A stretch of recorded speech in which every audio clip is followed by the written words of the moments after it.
સુરતમાં લોભામણી સ્કીમ દ્વારા લોકોના ₹98,00,000ની ઠગાઈ કરવાના આરોપમાં શાહ દંપતીની સુરત ઇકો સેલ દ્વારા ધરપકડ કરવામાં આવી છે। આ દંપતી લોકોને ઊંચા નફાની લાલચે રોકાણ કરવા પ્રેરિત કરતા અને પછી તેમની સાથે ઠગાઈ કરતા હતા। લોભામણી સ્કીમોથી ₹98,00,000ની ઠગાઈ કરનાર શાહ દંપતીની ઇકો સેલે ધરપકડ કરી છે। આ ઠગના શિકાર બનેલા ઘણા લોકોએ પોલીસ પાસે ફરિયાદ દાખલ કરી હતી, જેના આધારે પોલીસે તપાસ શરૂ કરી હતી। તપાસ દરમિયાન શાહ દંપતી પર ઠગાઈ અને લોભામણી સ્કીમ ચલાવવાના આરોપ મૂકવામાં આવ્યા હતા। પોલીસે દંપતી પાસેથી ઠગાની રકમની પુનઃપ્રાપ્તિ માટેની કાર્યવાહી પણ શરૂ કરી છે। આ મામલે હજુ વધુ તપાસ ચાલી રહી છે અને શક્ય છે કે આ ઠગીના ઘણા બીજા ભોગ બનેલાઓ સામે આવી શકે છે। સુરત શહેર આર્થિક રીતે ખૂબ જ આગળ વધતું સિટી છે।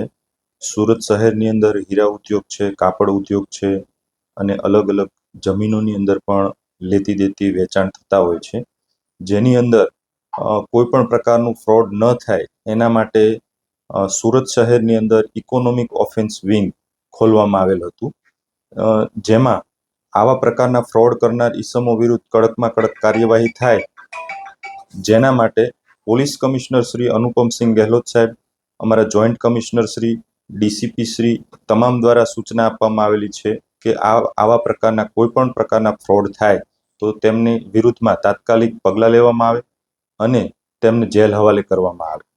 જેને આધારે અત્રે એક અરજી મળેલી, જેમાં શાહ ઇન્વેસ્ટમેન્ટ કરી એક કંપની બનાવી પતિ પત્ની બંને દ્વારા એક ફ્રોડ આચરવામાં આવ્યું હતું, જેની અંદર કુલ 8 વ્યક્તિઓના નાણાં ફસાઈ ગયા છે, જેની અંદર કુલ 98 લાખ આસપાસની રકમનું ફ્રોડ થયેલ છે।